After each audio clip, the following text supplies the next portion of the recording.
Amazing survivors stories. Lady Noel Martha, Countess of Rothes. The Countess was put in lifeboat number 8. There, she was given the job of steering by able seaman Thomas Jones, who was in charge of the boat. Afterwards, the Countess gave the seaman a silver watch as a thank you, and the pair wrote each other letters for the rest of their lives. The Duff Gordons. British aristocrat Sir Cosmo Duff Gordon and his fashion designer wife Lucy boarded Titanic as two of its most celebrated passengers. They escaped in Lifeboat 1, which carried just 12 passengers, even though it had capacity for 40. Sir Cosmo was called a coward for taking his place before all the women and children had been saved. Worse, he was accused of bribing the crew not to return to rescue people in the water.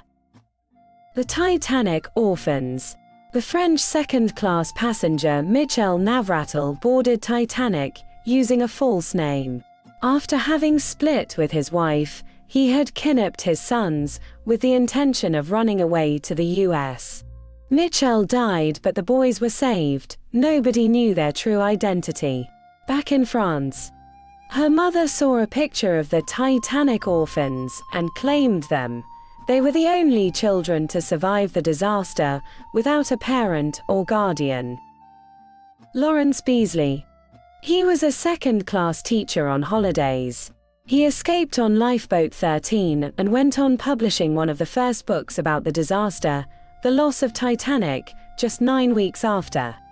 Esther and Eva Hart.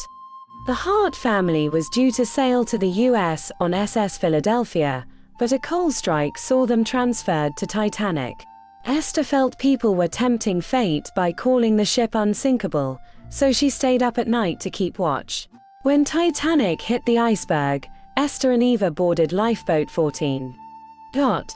Margaret Brown. One of the Titanic's most famous survivors was first-class passenger Margaret Brown, known as Unsinkable Molly Brown, for helping people board lifeboats and insisting that her lifeboat try to rescue people in the water. First-class passenger Jack Thayer was 17, too old to be allowed on a lifeboat. He jumped into the water as Titanic sank and swam onto an overturned lifeboat. In 1940, he wrote a vivid description of his Titanic experience that was later used to find Titanic.